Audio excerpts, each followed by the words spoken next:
Hi! It's time to learn with Mom Talia. Welcome to our very first video lesson. To make this productive, kindly take note of the following.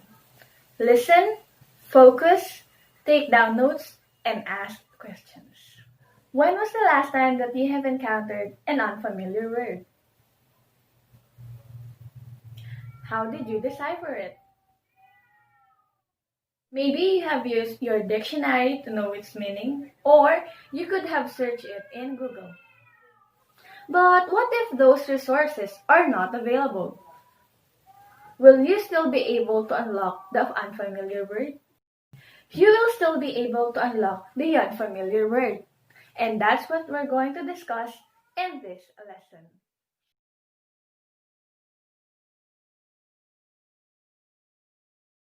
Context clues are words that surround an unfamiliar word and help explain the meaning of it. It could also be defined as hints found within a sentence, paragraph, or passage that a reader can use to understand the meaning of the new or unfamiliar word or text.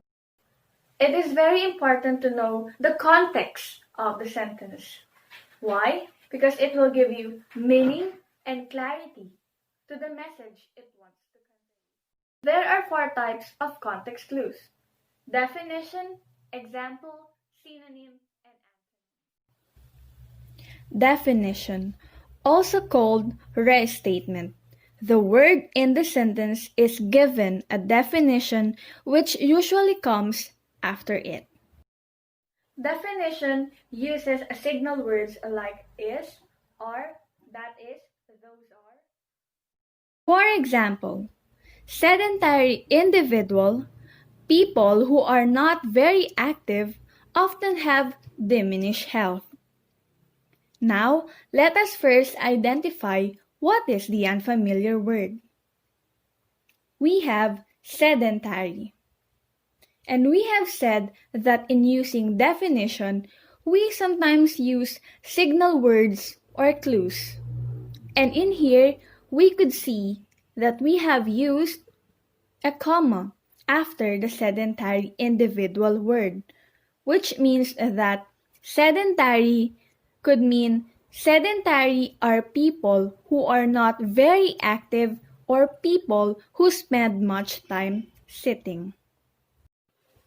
Next example.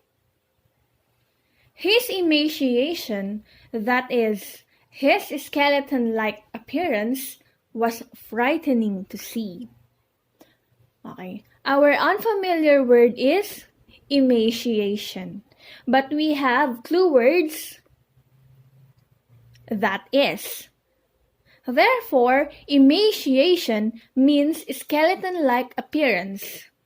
You see, the meaning of the unfamiliar word is already given within the sentence. Example. The word is provided with an example to illustrate its meaning. Uses signal words like, for example, for instance, including. We have here, Louis procrastinated to avoid his homework all day, watching TV, playing video games, and even drawing his favorite cartoon character. Our unfamiliar word is procrastinated. What does procrastinate mean? This time, it is not defined in the sentence, but we have examples. We know that watching TV, playing video games, and even drawing his favorite cartoon character are all forms of procrastination. If Louis should be doing his homework but is doing other things instead, then procrastination must mean delaying or putting it off, which means that Louis is avoiding his homework by watching TV, playing video games, and drawing his favorite cartoon character. Next example. Celestial bodies such as the sun, moon, and stars are governed by the predictable laws. Our clue here or our signal word is such as. And our examples here are sun, moon, and stars. So these are examples of celestial bodies. In other words, when we say celestial, it is something that is related to heaven or sky. So you see, it is easier for us to understand the unfamiliar word because there are examples given. Next, we have synonym. The word is provided with a similar word to explain its meaning. It uses signal words like commas, semicolons, dashes, and parentheses. Mr. Payne is quite affable. In fact, he reminds me of Mr. Styles. Do you remember how kind he was? Now, let us first identify the unfamiliar word, which is affable. In the sentence, Mr. Payne was compared to Mr. Styles, and Mr. Styles was described as a kind person. Am I right? Yes. Therefore, Mr. Payne is also kind. Now, we get the meaning of the unfamiliar word affable, which means kind. Next example. His animosity or hatred of his brother divided the family. Our unfamiliar word is animosity. And animosity has the same meaning with hatred. Why did we say so? It is because we have used a clue word or a symbol, which is the comma. So, if hatred is the synonym of animosity, it means that animosity means something you dislike or hate.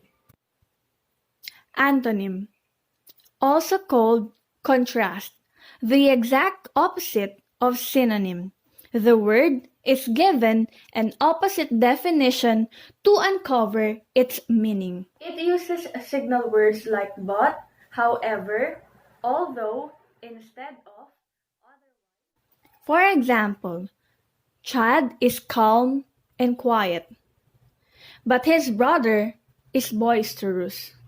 In here, we could immediately know that Chad and his brother don't possess the same characteristics because of the word but. Therefore, if Chad is calm and quiet, while his brother is boisterous, his brother is not calm and quiet, which makes him loud. Therefore, boisterous means loud. While Callie is hardworking, his indolent brother spends most of the time watching TV or sitting around with friends. Our unfamiliar word is indolent. Our clue word here is while. If hardworking is the opposite, then indolent means lazy. So the brother of Callie is lazy. That's all for today. I hope you have learned a lot with me. Till our next video lesson.